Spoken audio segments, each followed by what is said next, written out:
오늘 이 본문을 가지고 여리고에서 메롬으로라는 제목으로 함께 은혜를 나누고자 합니다. 이 제목을 가지고 또 많은 목사님들이 격려를 해줬습니다. 메롬은 도대체 무슨 아이스크림이냐? 메론 맛봐. 왜 얼굴이 메롱이냐? 네, 정말 큰 힘이 되었습니다. 여리고에서 메롬으로. 여리고 성은 우리가 너무 잘 알고 있죠. 그리고 이제 메롬, 오늘 본문을 읽으면서 메롬이 어떤 그 지명 이름이다라는 것을 알 수 있을 것입니다. 오늘 본문은 여호수아가 출애굽 2세대들을 이끌고 가나안 정복 전쟁을 하는 과정 중에 한 장면입니다. 여호수아하면 떠오르는 것이 무엇입니까? 여리고성이죠. 요단강도 생각나겠고, 근데 이제 메롬이라고 생각은 잘 못할 것입니다. 마치 이제 다윗하면 골리앗이 떠오르는 것처럼, 여러분 그 여리고성 정말 중요한 성이죠. 큰 성인데 난공불락에 이 관문 도시 하나를 함락하는 거 정말 큰 승리입니다. 그런데 이것이 정복 전쟁에 큰 영향을 주지는 않습니다. 여리고 성 외에도 수십 개의 성들이 도시들이 있었기 때문에 그것으로 인해서 모든 승리를 우리가 다 얻었다 할 수 없는 그런 상황이죠. 이제 여리고 성과 아이성 겨우 두 개를 무너뜨린 겁니다. 오늘 본문을 보면 여호수아가 어디 있습니까? 여호수아 10장 6절 말씀입니다. 기브온 사람들이 길갈 진영에 사람을 보내어 여호수아에게 전하되, 여리고 성이 무너진 이후로 아직까지 이 이스라엘 백성들이, 출애굽 2세대 백성들이 본진이 길갈에 있는 거예요. 그 진영이 길갈에 있습니다. 이 길갈에서 이제 새로운 싸움을 시작하게 되는 장면인데, 가나안 정복 전쟁에서 핵심은 여리고성과 아이성이 아니라요, 오늘 함께 읽은 10장에서는 기브론 전투, 그리고 11장 본문에서 알아볼 수 있는 것처럼 메롬 전투입니다. 이 기브온 전투 그리고 메론 전투가 이 가나안 정복 전쟁의 종집으로 찍는 그런 전쟁이라고 할 수 있습니다. 기브온이란 족속이 있습니다.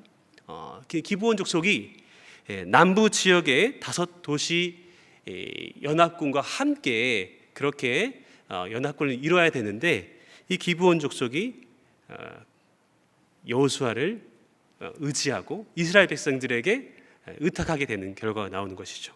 그래서 이 기브온 족속이 배신을 때리니까 남부 지역에 5 왕들이 일어나서 이 기브온 족속을 멸하고 또 이스라엘을 치고자 하는 그 전쟁, 이것이 기브온 전투입니다.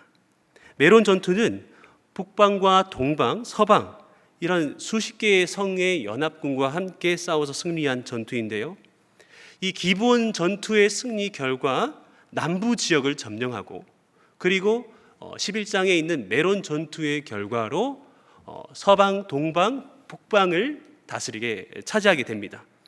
결국은 가나안 전체를 장악하게 되는 것이죠.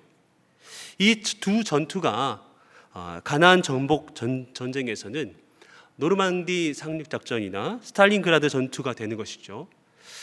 여리고 성, 아이성도 중요하지만 어떤 의미에서는 이 전투가 더 의미 있는 전투라고 보시면 됩니다.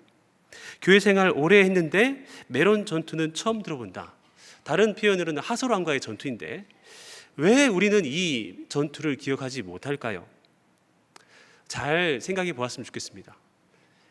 왜 우리는 이 여리고 성의 전투를 기억하고 있고 어떤 기브온 전투 그리고 메론 전투를 별로 기억을 하지 못한 이유가 무엇일까요?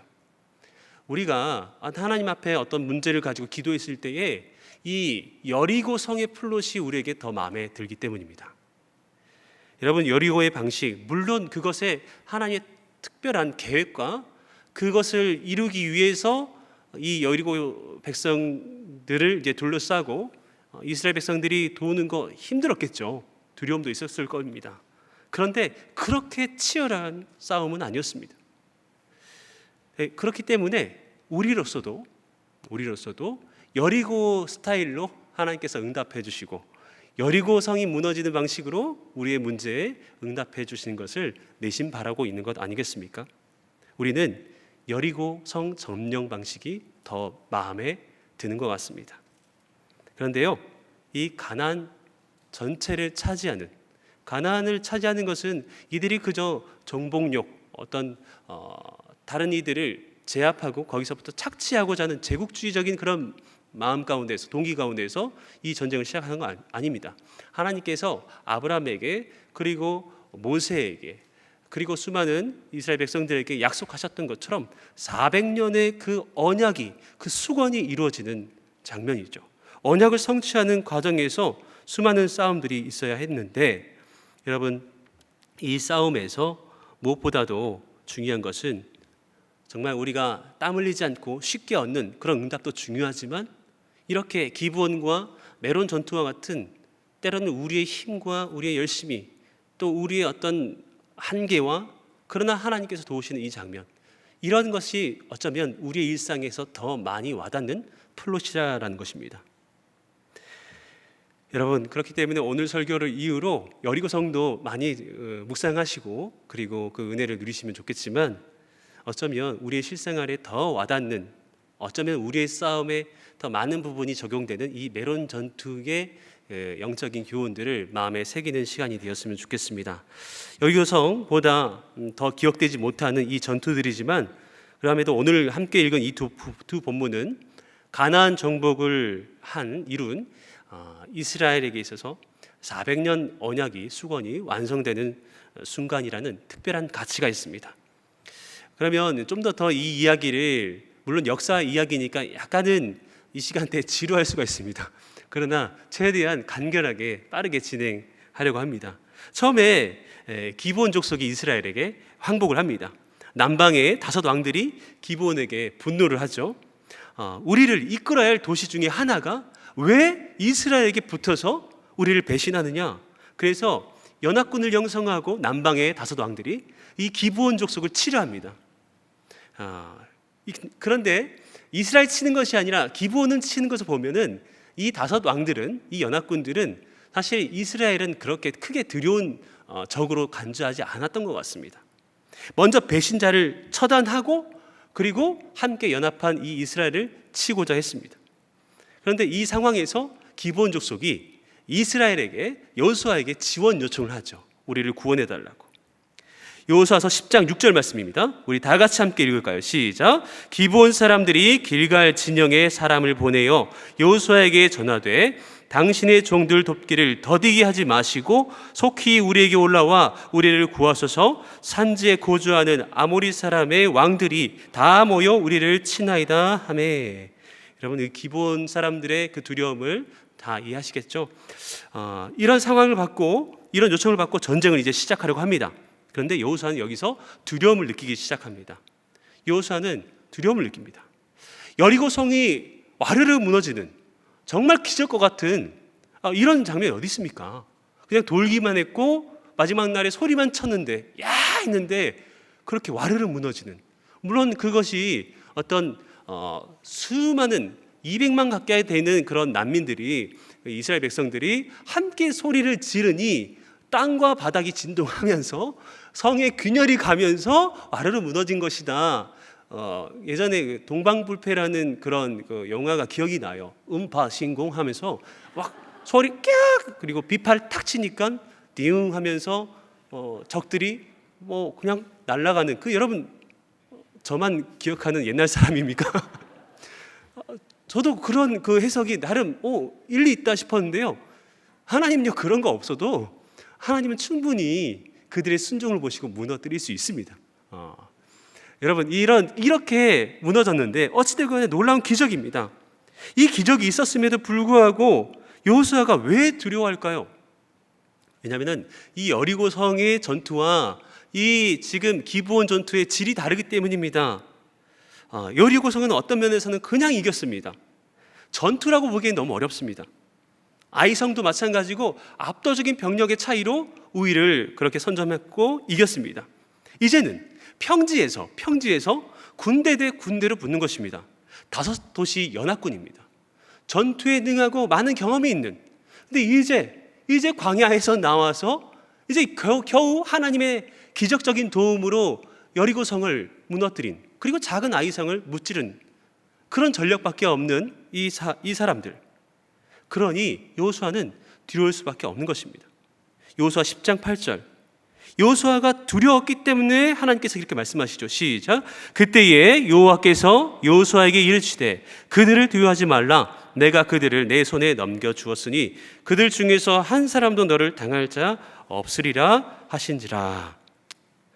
하나님께서 말씀하시죠. 두려워하지 말아라. 두려워하지 말라라고 하나님께서 말씀하시는 장면은 항상 그들이 그 성경에서 표현은 안 했지만 그들이 두려워하고 있었다라는 것을 전제합니다. 모세도 두려워했기 때문에 하나님께서 말씀하시죠. 두려워하지 말라고. 여호수아도 마찬가지고 다윗도 그리고 솔로몬도 다 하나님께서 두려워하지 말라라고 하시는 그 근간에는 이들이 실제적인 두려움이 있었다라는 것입니다. 그리고 나서 이 말씀을 듣고 나서 여호수아가 작전을 시작하죠. 기습입니다. 속공입니다.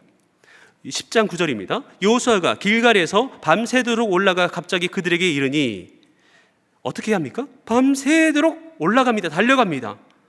낮도 아니고 아무것도 보이지 않는 그 밤새 그렇게 달려가는 전략, 기습입니다. 그렇게 올라가서 그들의 본진의 뒤를 치는 것이죠. 연합군은 기브온을 먼저 치려고, 배신자 이 기브온 자식들을 하면서 치려고 하는데 기브온 바라보고 있는데 뒤에서 갑자기 어떤 무리들이 밤중에 치는 것입니다. 자, 작은 무리든 큰 군대이든 간에 밤에 습격을 당하면 매우 두렵죠. 저도 아이랑 함께 길을 가다가 아들 둘과 딸 하나, 근데 갑자기 이 밤중에 저의 바지가랑이를 확 잡으면 저도 깜짝 놀랍니다. 겁이 많나 봐요. 그렇게 그 어떤 적의 정체를 알지 못하고 뒤에서 무언가의 기습을 당하면 이들은 놀라게 돼 있죠. 그래서 일단 그들에게 있어서 어떤 정면 대 정면으로 이렇게 바라보면서 싸워야 되지 않겠습니까? 그렇기 때문에 대형을 갖추기 위해서 퇴각을 하고 진을 갖춰야 됩니다. 근데 이게 크게 이렇게 바꿔서 진을 바꾸기 위한 후퇴가 이루어질 때쯤에 어떻게 됩니까? 비탈길에 이르러서 하나님께서 우박을 내리십니다. 우리 여호수아 10장 11절 말씀 함께 있습니다. 시작. 그들이 이스라엘 앞에서 도망하여 베토론의 비탈에서 내려갈 때에 여호와께서 하늘에서 큰 우박 덩이를 아세가에 이르기까지 내리심에 그들이 죽었으니 이스라엘 자손의 칼에 죽은 자보다 우박에 죽은 자가 더 많았더라. 하나님이 개입하시죠. 칼에 죽은 자보다 우박에 맞아 죽은 자가 더 많았다. 하나님께서 놀라운 능력으로 개입하시는, 실제적으로 이들이 얼마나 칼을 잘 썼을까요? 이런 연합군보다 전혀 어떤 숙련된 기술이 없었을 것입니다. 그냥 이렇게 휘둘렀을 거예요. 근데 그런 연약함을 아시고 하나님께서 그냥 우박이 맞아 죽겠어? 여러분 요즘도 한번 그 아프리카나 여러 지역에 보시면 기상 이변으로 인해서 우박이 그냥 주먹만한 더 큰 그런 우박들이 떨어지면서 자동차, 건물, 사람이 다치고 박살나고 진짜. 그런데 하나님께서 이들의 연약함을 아시고 우박을 통해서 그들의 전투에 개입하셔서 승리케 하시는 거죠. 본진의 타격이 컸습니다. 그래서 이 5성의 연합군이 성으로 돌아가서 수성전을, 성을 지키면서 정비하면서 싸우려고 하죠. 근데 이때 만약에 그들이 성에 들어가서 정비를 하면은 누가 이길까요? 이 이스라엘 백성들 질 수밖에 없습니다. 그래서 하나님께서 그들의 기도를 들으시는 거죠. 여호수아 10장 12절 말씀. 여호와께서 아모리 사람을 이스라엘 자손에게 넘겨주시던 날에 여호수아가 여호와께 아뢰어 이스라엘의 목전에서 이르되 태양아 너는 기브온 위에 머무르라. 달아 너도 아얄론 골짜기에서 그리할지어다 하매. 여호수아의 기도입니다. 하나님께 아뢰는 거죠. 태양아 너는 기브온 위에 머무르라. 달아 너도 아얄론 골짜기에서 그리할지어다. 이게 뭡니까? 태양이 멈췄을 수도 있죠. 하나님께서 기적을 베푸시면 태양도 멈추고 달도 멈추고. 그런데 멈추면 시간이 멈춘다는 것이죠. 그렇죠? 시간이 멈추면 나도 멈추는 거죠. 나는 멈추지 않는데 적그들은 이렇게 멈춰 있고, 그러면 여러분 또 이렇게 시간이 멈추고 자전이 멈추고 공전이 멈추고 이렇게 되면요 엄청난 이 지구의 질서가, 물리적인 어떤 법칙들이 다 파괴가 됩니다. 물론 어떤 학자들은 이 실제적으로 달이 멈추고 태양이 멈추는 사건 이다라고 얘기하기도 하고, 또 어떤 분들은 어떤 학자들은 그만큼 이 적군들이 거기에 들어가지 않도록, 성에 돌아가지 않도록 이렇게 시간이 흐르기 전에 시간아 제발 멈춰다오, 저들이 들어가기 전에 저들을 칠 수 있도록 하나님 도와주소서라는 절박한 기도로 해석하는 학자들도 많습니다. 충분히 이해되시죠? 어떻든 간에 정말 이 장면에서, 이 전투에서 하나님께서 도우심으로 말미암아 결국에는 이들이 이기게 되는 거죠. 이 여호수아의 간절한 기도, 간절한 그런 부르짖음에 하나님께서 개입하시고 그 싸움에서 이기게 하십니다. 그로 인해서 남부 지역 5성과 그 산하 성들을, 여러 성들을 점령하고 남부 지역 전체를 점령하게 됩니다. 이때부터 이제 가나안 도시들이, 적군들이 이스라엘 백성들에 대해서 굉장히 민감하게, 진지하게 반응합니다. 그전에는 그냥 별 볼 일 없는 그런 민족 생각했는데 이제 제대로 긴장을 가지고 대응을 하는 것이죠. 남방이 무너졌습니다.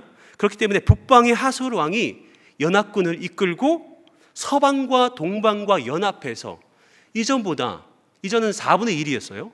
나머지 4분의 3이 연합해서 이 이스라엘 백성들과 전쟁을 치르고자 합니다. 이것이 오늘 메롬 전투입니다. 여호수아 11장 4절에서 5절. 그들이 그 모든 군대를 거느리고 나왔으니 백성이 많아 해변에 수많은 모래 같고 말과 병거도 심히 많았으며 이 왕들이 모두 모여 나와서 이스라엘과 싸우려고 메롬 물가에 함께 진쳤더라. 어떤 수예요? 이 백성이 많아서 해변에 수많은 모래 같고 말과 병거도 심히 많았다라고 얘기합니다. 엄청나게 많은 군대들이 모였습니다. 이전에는 여리고 하나의 성과 대결했습니다. 아이성 하나와 대결했고요. 이제는 그 이후로 10장에서는 5성의 왕들과 대응하죠. 이제는 그 수의 배가 되는, 여러 배가 되는 수많은 그런 대적들과 함께 싸워야 되는 장면, 일이 엄청 커졌습니다. 칼들을 얼마나 휘둘러야 무찌를 수 있을까요? 여기에는, 이런 고대 전투에는 인원이 같아야 됩니다. 어느 정도 비등비등해야 돼요. 근데 인원도 적죠, 군사력도 적죠. 그리고 이들은 뭘 갖고 있어요? 병거와 마병, 전차와 기병을 갖고 있다는 것입니다. 이 전차와 기병은 탱크라고 생각하시면 돼요. 자, 여러 줄로 이 적들이, 그리고 우리 편이 대치를 하고 있잖아요. 여러분 그 고대 그 전쟁 영화 보셨죠? 와 하면서 되게 무식하게 싸요. 빵 하고 막 찌르고 옆에 내 아군인지 적군인지 모를 정도로 미친 듯이 휘둘러댑니다. 그러고 나서 죽을 때까지 싸워요. 이게 고대 전투입니다. 그런데 어떻게 하냐면은 이 기병과 마병이 그 적군들을 치고 뚫어버리는 거죠. 그 균열을 이루고 그 진열을 무너뜨리고, 그렇게 되면 이들이 공포감에 사로잡힙니다.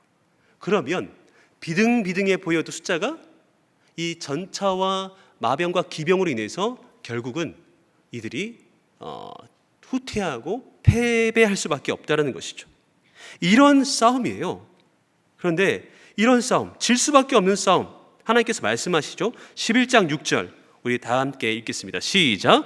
여호와께서 여호수아에게 이르시되 그들로 말미암아 두려워하지 말라. 내일 이맘때에 내가 그들을 이스라엘 앞에 넘겨주어 몰살시키리니 너는 그들의 말 뒷발에 힘줄을 끊고 그들의 병거를 불사르라 하시니라. 하나님께서 말씀하시죠. 이 말씀 이 여호수아가 믿었습니다. 믿고 달려갑니다. 위대한 기적이 일어나죠. 우박도 없어요. 소리 질렀는데 무너지는 그런 여리고 플롯이 아닙니다. 그리고 바로 한 장에 전에 있는 10장에서 있었던 것처럼 우박도 안 주십니다. 그냥 전면전으로 싸우는 거예요. 번개와 비도 없습니다.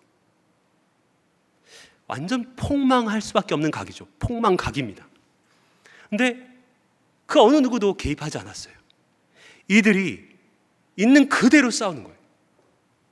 근데 그 싸움에 임하는 이들의 태도도 놀랍고요. 이 결과도 놀랍습니다.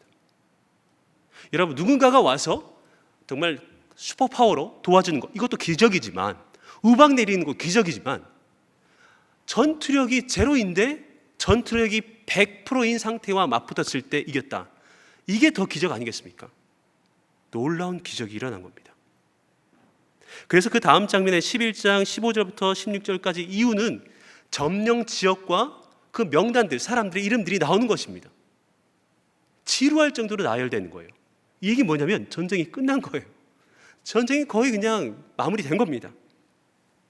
메롬 전투로 가나안 땅 점령이 완료되었습니다. 물론 더 해결할 숙제들이 있었지만은 400년의 그 언약이, 400년의 그 수건이 이루어지는 장면입니다. 그래서 이 점령지를 나열하는 것이죠. 우리는 배워야 됩니다.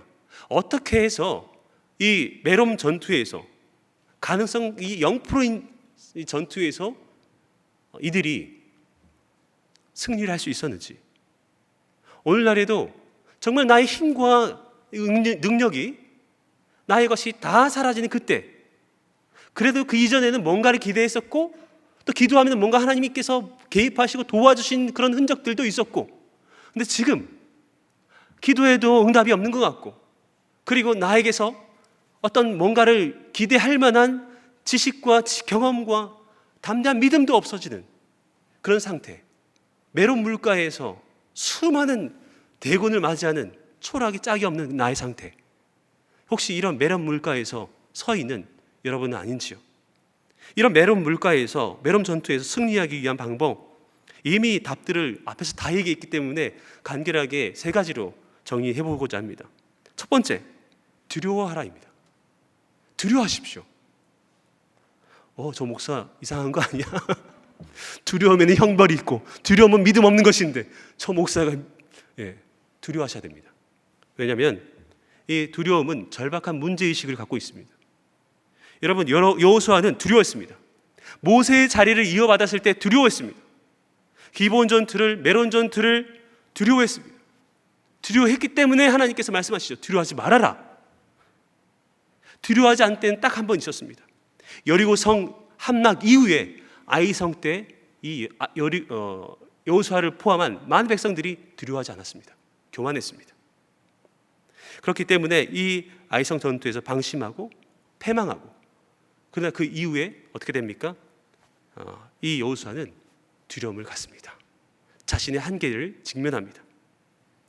여러분, 이 성경에서 자주 이 멸망의 세대를 살아가는 이 세대들의 특징에 대해서 어떻게 얘기하냐면 두려움이 없는 세대라고 얘기합니다.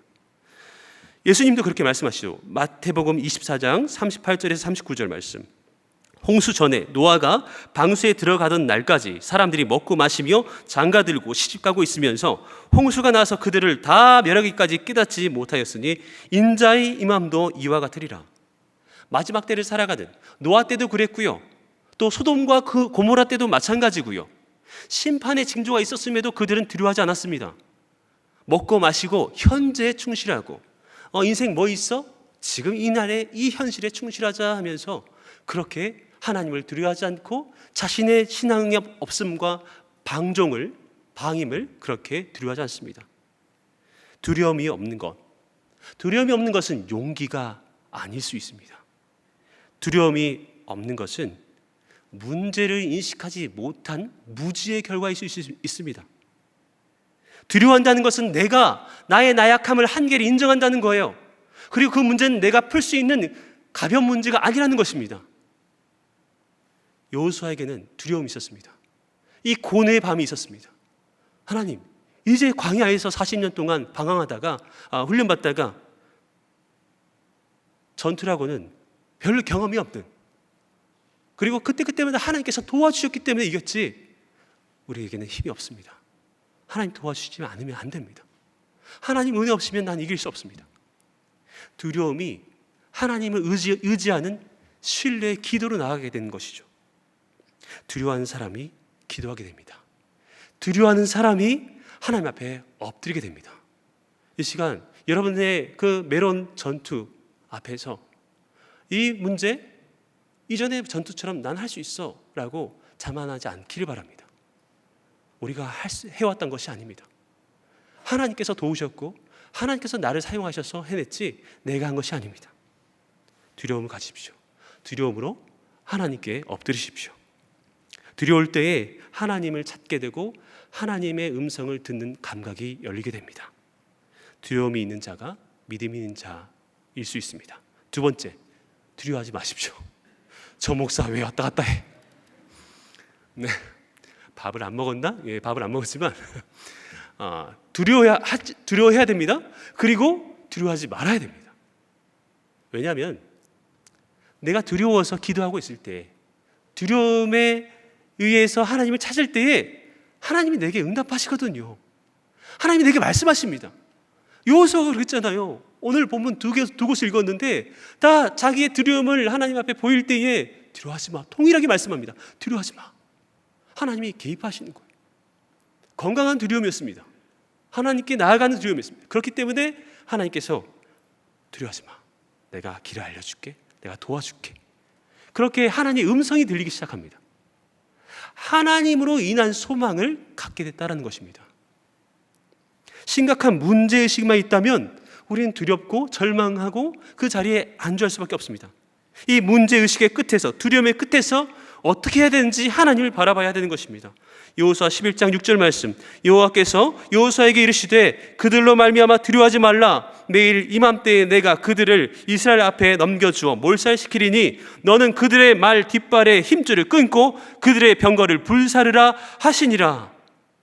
아멘이십니까? 아멘. 이 문제의 끝에서, 세상의 끄트머리에서, 사도 바울이 표현한 표현이죠. 세상의 끄트머리에 나를 내모십니까? 세상의 끄트머리예요. 절벽 끝에 서 있어요. 근데 그때 하나님께 자신의 두려움과 또 신뢰를 드리면서 기도하니 하나님께서 말씀하시는 것이죠. 시편 42편 1절 말씀, 하나님이여 사슴이 시냇물을 찾기에 갈급한 같이 내 영혼이 주를 찾기에 갈급하니이다. 다윗 또한 그렇게 간구합니다. 사슴이 시냇물을 찾듯이 헉헉거리면서 내 영혼이 당신을 갈망합니다. 그냥 사는 게 아니에요. 주시면 말고, 주시면 주시는 거고, 안 주시면 말고, 이게 아닙니다. 한번 간구해 볼까? 이게 아닙니다. 하나님 살려주세요. 하나님 도와주세요. 그렇기 때문에 이 고백으로 나아가는 것이죠. 시편 42편 5절, 내 영혼아 내가 어찌하여 낙심하며 어찌하여 내 속에서 불안해하는가? 너는 하나님께 소망을 두라. 그가 나타나 도우심으로 말미암아 내가 여전히 찬송하리로다. 나의 두려움, 나의 힘겨움을 가지고 사슴처럼 하나님을 찾을 때에 하나님께서 그의 눈을 열고 그의 마음을 열어주십니다. 그렇기 때문에 내가 두려워하고 있구나, 내가 불안해하고 있구나, 나를 직면할 수 있는 그 영안을 주시고 또 그것을 가지고 하나님 앞에 결론을 어떻게 내려요? 하나님께 소망을 두라. 내 자신에게 선포할 수 있게 되는 것입니다. 나의 영혼아 하나님께 소망을 두라. 네가 많이 불안해하고 있구나, 낙심하고 있구나, 자기를 인식합니다. 그리고 결과가 있습니다. 답이 있습니다. 하나님께 소망을 두라. 하나님이 도우실 것이다. 여러분 두려워하지 않으시기를 축복합니다. 온전한 소망을 하나님께 드리면서 하나님 붙잡으시기를 축복합니다. 그리고 마지막, 끝까지 달려가라. 우리 함께 외칠까요? 끝까지 달려가라. 온전한 순종입니다. 온전한 순종. 이렇게 하나님께서 두려워하지 마, 너가 반드시 그 말의 그 힘줄을 끊고 모든 병거와 마병들을 물리칠 거야. 못해요. 이러면 어떻게 해요? 아멘, 가겠습니다 하면서 이제 8절 9절입니다. 여호와께서 그들을 이스라엘 손에 넘겨주셨기 때문에 그들을 격파하고 큰 시돈과 미스르봇 마임까지 추격하고 동쪽으로는 미스바 골짜기까지 추격하여 한 사람도 남기지 아니하고 쳐 죽이고. 9절 다 함께 있습니다. 시작. 여호수아가 여호와께서 자기에게 명령하신 대로 행하여 그들의 말 뒷발에 힘줄을 끊고 그들의 병거를 불로 살랐더라. 아멘. 여러분 이거 쉽지 않아요. 미친 듯이 달려가는 거 쉽지 않습니다. 무기도 별반치 않고 수도 많지 않고 탱크들이 앞에 질비해 있는데 달려갈 수 있겠어요? 아무리 하나님께서 말씀하셨다고 해도요, 두려울 수밖에 없습니다. 그런데 여호수아와 이스라엘 백성들은 달려갑니다. 그 말씀 의지하면서 달려갑니다. 달려가야 무찌르고 승리할 수가 있는 거예요. 우박 내려주지 않아요. 네 손을 직접 사용해라. 지금까지도 믿음으로 승리한 건 그것도 귀한 믿음인데 너에게 더 귀한 체험, 더 강한 믿음을 줄게. 네가 나를 신뢰한다면, 내가 너와 함께하는 걸 믿는다면 네가 네 손을 직접 들어. 네가 그 무기를 직접 들어. 그리고 싸워. 할 수 있어. 하나님이 이렇게까지 훈련시키는 겁니다. 전혀 없던 싸움이에요. 기적 전혀 없는데 그들의 손으로, 물론 뒤에서 하나님의 큰 손이 있었죠. 이것을 경험한 그들에게 얼마나 놀라운 경험이 되겠습니까? 하나님이 어떤 면에서는 100%, 어떤 면에서는 50% 도와주셨거든요. 그런데 하나님 보이지 않아요. 정만 보여요. 하나님 말씀만 내 안에 있죠. 근데 그 말씀을 의지하면서 순종하기 어려운데, 두려운데 그 싸움터에 뛰어드는 겁니다. 근데 그렇게 싸워가면서 결국엔 승리하는 것이죠. 수능이 끝났습니다. 그리고 여러분의 주변에 또 수많은 진로와 또 취업, 그리고 도저히 풀 수 없는 그 관계. 하나님 나 못해요. 하나님 하셔야 돼요. 그래요. 어떤 면에서 하나님께서 도와주실 거예요. 어떤 면에서는 여리고 성과 같이 그냥 와르르 무너지게 하는 경험도 주실 겁니다. 그런데요, 그 전투보다 하나님은 이 메롬 전투의 은혜를 선물을 주고자 하십니다. 내가 아무것도 없을 때, 오직 주의 말씀만 내 마음 안에 머무를 때 너는 과연 그것을 신뢰하고 순종할 수 있느냐? 우리는 좀 더 강해져야 됩니다. 끝까지 순종해야 됩니다. 여호수아 11장 15절 말씀 함께 읽습니다. 시작. 여호와께서 그의 종 모세에게 명령하신 것을 모세는 여호수아에게 명령하였고 여호수아는 그대로 행하여 여호수아께서 모세에게 명하신 모든 것을 하나도 행하지 아니한 것이 없었더라. 이런 난이도가 점점 강해지는 이 시험과 싸움을 통해서 여호수아는 하나도 행하지 않는 것이 없는 완전한 순종을 통해서 이 메롬 전투의 승리를 얻어냅니다. 여러분, 여리고 성의 은혜를 구하지 마십시오. 메롬 전투에 홀로 남겨져 있는 듯한, 그러나 내 안에 내 등 뒤에 하나님이 계신 걸 믿고 하나님과 함께 적진을 향해서 달려가는 강하고 힘 있는 용사가 여러분이 될 수 있기를 축복합니다. 물론 때에 따라서는 하나님께서 우박도 내리시고 하나님께서 성을 무너뜨리는 것도 필요하지만 언젠가는 우리의 힘으로 하나님을 신뢰하면서 정말 내 자아를 꺾고 내 자아를 깨뜨리고 사랑하기 어려운, 순종하기 어려운, 섬기기 어려운 그들을 향해서 주님만 의지하면서 섬기는 그 철저한 순종, 끝까지 달려가는 그 순종이 우리에게 있어서 귀한 승리의 열매로 다가오게 하는 원동력이 되는 것입니다. 사랑하는 귀한 우리 성도님들, 여러분의 가정을 위해서, 여러분의 자녀들을 위해서, 또 정말 크고 작은 많은 문제들을 위해서 이 시간 기도하러 나왔습니다. 하나님, 내가 지금 무엇을 두려워하고 있는지 내가 직면하길 원합니다. 하나님, 그 두려움 앞에서 나는 도대체 그 두려움이 어디를 향하고 있는지 나를 보길 원합니다. 그리고 이 두려움으로 하나님께 기도한다면 기도만 하는 것이 아니라 과연 순종을 위해서 무엇을 몸부림치고 있는지 나의 행위를 돌아보길 원합니다. 주여, 그리하여서 결론적으로 나에게 이 놀라운 기적과 같은 승리를 허락하여 주시옵소서. 이 마음으로 함께 기도하는 시간이 되었으면 좋겠습니다.